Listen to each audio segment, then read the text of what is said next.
আমাদের পাট শিল্পটাকে আমরা ফিরিয়ে আনবো। আমরা যদি আমাদের সেই স্বাধীনতার কথা ভাবি, সেখানে কিন্তু একটা বৈষম্যের কথা আমরা বলতাম যে বাংলাদেশের পাটের টাকা বিক্রি করে পশ্চিম পাকিস্তানে ইসলামাবাদ বানানো হচ্ছে। মনে আছে না? আমরা ইতিহাসের বইয়ে সবাই এটা পড়েছি। সেই পাট শিল্প এখানে এসে শুনি বিদেশে রপ্তানি করে, কিন্তু আমার দেশের ক্রেতারা কেনে না।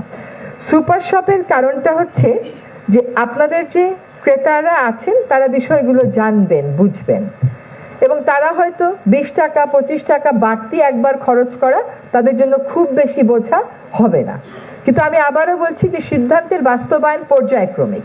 আমরা এই মুহূর্তে বলছি না কিন্তু যে সুপার শপে 1 তারিখের মধ্যে না হলে আমরা পুলিশি অভিযানে যাব, এই কথাটা কিন্তু বলা হচ্ছে না। সুপার শপে হবে, আমাদের শিক্ষার্থীরা যাবে, শিক্ষার্থীদেরকে এটা হচ্ছে উদ্বুদ্ধ করা, এবং একটা শিক্ষার্থীদের তালিকা করা হয়েছে কোন কোন স্কুল কলেজ, সেটা আগামীকাল ওদেরকে এখানে একটা ওরিয়েন্টেশন দেওয়া হবে। ওরা কেবল উদ্বুদ্ধকরণের কাজটা করবে, আর হয়তো সকলের হাতে একটা করে পোস্টার থাকবে পলিথিন ব্যাগের ক্ষতিকর দিকগুলো নিয়ে। ওরা কয়দিন থাকবে, কয়দিন যাবে, আপনাদেরকে নাম ঠিকানা সবই বলে দেওয়া হবে। এটা 2 দিনও হতে পারে, এটা 5 দিনও হতে পারে। এটা কালকে ওদের সাথে যখন আমরা ওরিয়েন্টেশনে বসবো তখন আমরা বুঝে যাব। ফলে এটাকে নিজস্ব দায়িত্ববোধ থেকে যেন আমরা এই কাজটা করি সেটা মনে রাখতে হবে। এবং আপনারা যারা সুপার শপে আছেন আপনারা জানেন যে বিদেশে যখন আপনারা কোনো শপিং করতে যান, তারা যখন আপনাকে জিজ্ঞেস করে তুমি ব্যাগ কিনবে কিনা, যদি আপনি ব্যাগের কথা বলবে হচ্ছে $3, $5, তখন কিন্তু ওটা তো আমরা কিনি না, আমরা বাসা থেকে নিজেরা একটা ব্যাগ নিয়ে যাই। মানুষকে এই অভ্যস্ততায় আমাদেরকে আনতে হবে। আরেকটা হচ্ছে যে আবারও বলছি যে সকলের সমস্যা শোনা হবে। আমরা যেন কেউ হাল না ছেড়ে দিই যে এইটা আজকে এটা সমস্যা হচ্ছে বা ক্রেতা এটা অভিযোগ করছে, এটা একটা সাংঘাতিক বড় ব্যাপার না। সকল অভিযোগই নিষ্পত্তি করা সম্ভব, আমরা নিষ্পত্তি করব।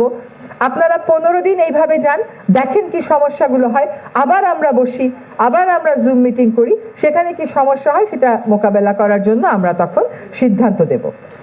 এটা যে কেবল পলিথিন অপচনশীল তা না, কিন্তু এটা বানাতেও কিন্তু অনেক রকমের কেমিক্যাল দেওয়া হয়। এটা যেন আমাদের মাথা থেকে কখনো চলে না যায় যে এই কেমিক্যাল গুলো তো আমার খাওয়ায় মিশে যাচ্ছে। আর একবার ব্যবহার্য প্লাস্টিক নিয়ে আমাদের পক্ষ থেকে কোনো নির্দেশনা এখনো নেই। এটা হচ্ছে আমরা সরকারি পর্যায়ে কাজটা শুরু করেছি। আমাদের একটা ইচ্ছা হচ্ছে ডিসেম্বরের মধ্যে আমরা সচিবালয়টাকে একবার ব্যবহার্য প্লাস্টিক মুক্ত ঘোষণা করব।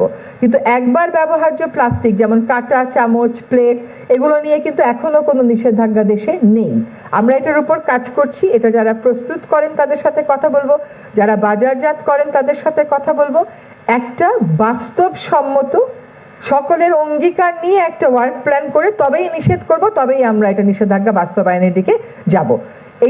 এটাও কোনোভাবেই চাপিয়ে দেওয়া হবে না। আজকে সকালবেলা হোটেল ওনার্স অ্যাসোসিয়েশন যারা আছেন ইন্টারন্যাশনাল, তারা হঠাৎ করে আমাকে ফোন করলেন যে আমাদের তো সময় লাগবে। আমি বলছি এই জাতীয় তো কোনো নিষেধাজ্ঞা এখন নেই, কাজে এটা নিয়ে এখন চিন্তিত হবেন না। আমরা আপনাদের সাথে বসে তারপরেই একটা সময়সীমা ঠিক করে ফেজ আউট করার কাজটা শুরু করব, এবং এর মধ্যেই আমরা হয়তো নিষেধাজ্ঞার দিকে যাব।